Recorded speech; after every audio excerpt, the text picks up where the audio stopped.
అంతర్జాతీయ క్రికెట్లో భారత్ పాకిస్తాన్ ఢీకొడితే ఉండే మజాయే వేరు. పెద్ద టోర్నీలో తలపడితే ఆ కిక్కు మరో లెవెల్లో ఉంటుంది. ఇప్పుడు భారత్ పాకిస్తాన్ ఆసియా కప్లో తలపడబోతున్నాయి. రెండు జట్లు ఒకే గ్రూపులో పోటీ పడబోతున్నాయి. దాయాదుల మధ్య సెప్టెంబర్ 14న సూపర్ వార్ జరగబోతోంది. ఆసియా కప్ను యూఏఈలో నిర్వహించబోతున్నారు. సెప్టెంబర్ 9 నుంచి 18 వరకు టోర్నీ జరగబోతోంది. మొత్తం 6 జట్లు టోర్నీలో పాల్గొంటున్నాయి. 6 జట్లను 2 గ్రూపులుగా విభజించారు. గ్రూప్ ఏలో ఇండియా, పాకిస్తాన్, యూఏఈ, ఒమన్ ఉన్నాయి. Group below Sri Lanka, Bangladesh, Afghanistan, Hong Kong ఉన్నాయి. గ్రూప్ దశలో టాప్ 2లో నిలిచిన జట్లు తర్వాతి దశకు చేరుకుంటాయి. గ్రూప్ 4 దశకు చేరతాయి. గ్రూప్ 4 దశలో ప్రతి జట్టు మిగతా 3 జట్లతో ఒక్కో మ్యాచ్ ఆడుతుంది. సూపర్ 4 దశలో టాప్ 2లో నిలిచిన జట్లు ఫైనల్కు చేరతాయి. అంటే భారత్ పాకిస్తాన్ గ్రూప్ దశలోనే కాదు, సూపర్ 4 దశలోనూ తలపడ్డం ఖాయమనే అంచనాలు ఉన్నాయి. సంచలనాలు నమోదైతే తప్ప గ్రూప్ 4 దశలో 2 జట్లు ఢీకొడతాయి. సమీకరణాలు కలిసొస్తే ఫైనల్లోనూ తలపడే ఛాన్స్ ఉంటుంది.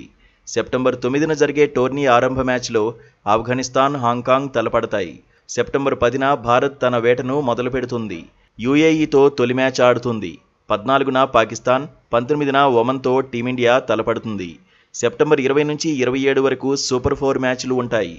29న ఫైనల్ ఫైట్ జరుగుతుంది. టీ20 ఫార్మాట్లోనే ఆసియా కప్ నిర్వహించబోతున్నారు. భారత జట్టు డిఫెండింగ్ ఛాంపియన్గా బరిలో దిగబోతోంది. 2023లో జరిగిన ఆసియా కప్లో టీమిండియా ఛాంపియన్గా నిలిచింది. రోహిత్ శర్మ కెప్టెన్సీలోనే ట్రోఫీ గెలిచింది. అప్పుడు 50 ఓవర్ల ఫార్మాట్లో ఆసియా కప్ను నిర్వహించారు. ఈసారి పాకిస్తాన్ ఆతిథ్యం ఇచ్చిన ఛాంపియన్స్ ట్రోఫీని భారత జట్టు తటస్థ వేదికలో ఆడింది. పాకిస్తాన్తోనూ దుబాయ్లోనే తలపడింది. అప్పుడే పాకిస్తాన్ కొన్ని కండిషన్స్ పెట్టింది. భారత్ ఆతిథ్యమిచ్చే టోర్నీలోనూ పాక్ మ్యాచ్లను తటస్థ వేదికల్లో నిర్వహించాలంది. ఇప్పుడు ఆసియా కప్ ఆతిథ్య హక్కులు భారత్వే. అయితే టోర్నీని యూఏఈలో నిర్వహించాలని ఆర్గనైజర్లు డిసైడ్ చేశారు.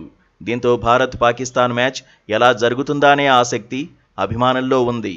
కొంతకాలంగా పాకిస్తాన్ గొప్పగా ఏమీ రాణించడం లేదు. టీ20లో టీమిండియా మాత్రం దూకుడు మీద ఉంది.